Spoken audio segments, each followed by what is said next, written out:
मित्रांनो,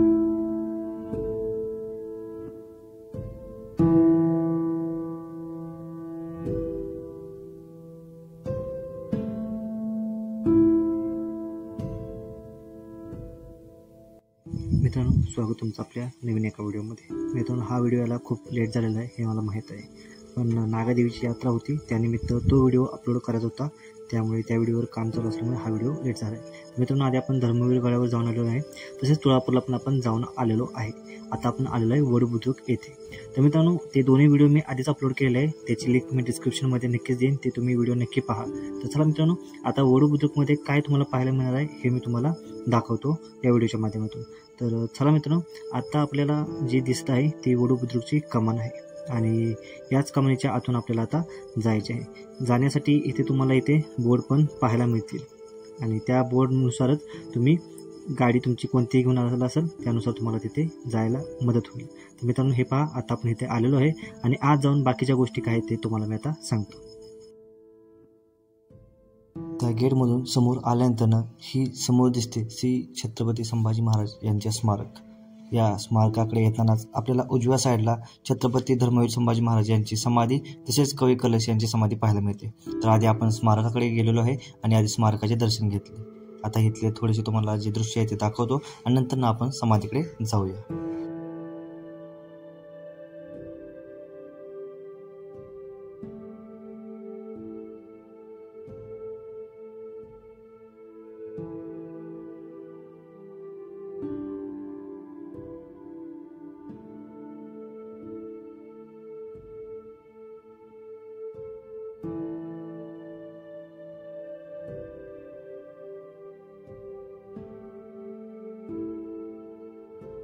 आत्ता समोर आपल्याला जे दिसत आहे ते आपल्या शंभू महाराजांची समाधी आहे। तर मित्रांनो, आता महाराजांच्या समाधीचे आपण दर्शन घेऊया आणि नंतर आपण कवी कलश यांच्या समाधीकडे जाऊया।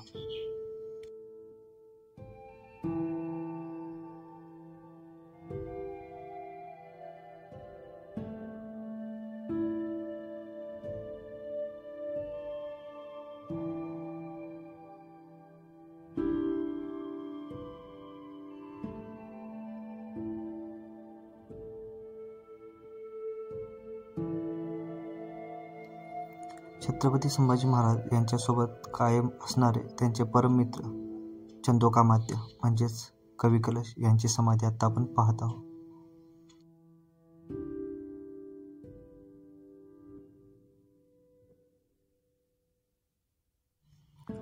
या ठिकाणीच आपल्याला हे संग्रहालय पाहायला मिळते। या संग्रहालयात महाराजांचे विविध चित्र हे रेखाटलेले आहेत आणि तसेच त्यांचे शस्त्र हे सर्व इथे ठेवण्यात आलेले आहेत। तर जेव्हा तुम्ही इथे येशीला तेव्हा या संग्रहालयात आत जाऊन भेट देण्यास अजिबात विसरू नका मित्रांनो। इथे कोणतेही शुल्क आकारले जात नाही, इथे फक्त आपण आपल्या महाराजांची माहिती घेऊ शकतो आणि ती नक्कीच आपण घेतली पाहिजे। तर चला मित्रांनो, इथे काय काय गोष्टी तुम्हाला पाहायला मिळतील हे मी तुम्हाला दाखवतो। मित्रांनो, तुम्ही हे सुंदर चित्र पहा, तोपर्यंत मी येथील थोडासा इतिहास तुम्हाला सांगतो। आपण मागे तुळापूरला काय झाले हे सांगितले, त्यानंतर पुढे जो इतिहास घडला तो वडू येथे घडला। तो असा, जेव्हा महाराजांचे शरीराचे तुकडे करून नदीकाठी टाकण्यात आले होते तेव्हा धुण्यासाठी गेलेल्या जनाबाई यांनी ते पाहिले व गावातील लोकांना याबाबत सांगितले। आणि महत्त्वाचे असे की जो कोणी महाराजांच्या शरीराचे तुकडे एकत्रित करून त्यांचे अंतिम संस्कार करेल त्याला व त्याच्या सहित त्याच्या कुटुंबाला मृत्यूदंड देणार हे औरंगानं आधीच सांगितलेले होते। तरी गावातील सर्व लोकांनी एकत्र येऊन महाराजांच्या शरीराचे तुकडे एकत्रित करून महाराजांचे अंतिम संस्कार केले। मित्रांनो, इथे 2-3 गट असे आहेत की त्यांनी त्यांचे मत मांडलेले आहे, पण मित्रांनो आपण इतिहासकार नाही त्यामुळे या गोष्टीवर बोलणे हे उचित नसणार आहे। आणि आता प्रश्न राहिला असा की महाराजांच्या 2 समाधी का आहेत, एक तुळापूरला पण आहे आणि एक वडूला पण आहे। तर मित्रांनो, तुळापूरला महाराजांचा मृत्यू झाला होता आणि त्यानंतर वडूला त्यांचे अंतिम संस्कार झाले होते, त्यामुळे आपल्याला या 2 समाधी पाहायला मिळतात. तरी पण मित्रांनो, इतिहासकारांच्या मते की ते पण त्यांचे मत वेगवेगळी आहेत. कारण एक म्हणतात की तुळापूरलाच महाराजांची खरी समाधी आहे आणि काही म्हणतात की वडूलाच खरी समाधी आहे. त्यामुळे इथे पण इतिहासकारांच्यात जरा थोडे मतभेद आपल्याला पाहायला मिळतात. तर मित्रांनो, आता त्या गोष्टी आपण इथे जास्त बोलणं हे उचित नसणार आहे. तर इथे आल्यानंतर तुम्हाला काय पाहायला मिळणार आहे? तर मित्रांनो, इथे आल्यानंतर तुम्हाला छत्रपती संभाजी महाराजांचे स्मारक, तसेच त्यांची समाधी, तसेच त्यांचे परममित्र जे कवी कलश यांची समाधी पाहायला मिळणार आहे. तसेच आता तुम्ही पाहत आहे ते संग्रहालय तुम्हाला इथे पाहायला मिळेल.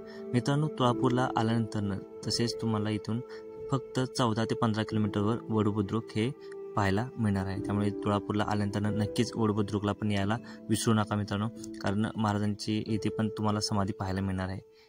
चला मित्रांनो, हा व्हिडिओ फक्त महाराजांच्या समाधी आणि तसेच इथले संग्रहालय आणि वास्तू सर्व दाखवण्याचा इथे प्रयत्न करण्यासाठी बनवला गेला होता. तर हा व्हिडिओ कसा वाटला हा मला नक्कीच कमेंटमध्ये सांगा. आणि मित्रांनो, आपल्या चॅनलला अजून खूप लोकांनी सबस्क्राईब केलेलं नाही, तर मित्रांनो प्लीज सबस्क्राईब करा, कारण सबस्क्राईब केल्यानंतरच मला अजून व्हिडिओ करण्यासाठी प्रोत्साहन मिळेल. तर नक्कीच हा व्हिडिओ आपल्या मित्रांना, आपल्या नातेवाईकांना शेअर करा आणि आपल्या चॅनलला सबस्क्राईब केल्याशिवाय अजिबात जाऊ नका. तर मित्रांनो, भेटू आपण नवीन एका व्हिडिओमध्ये.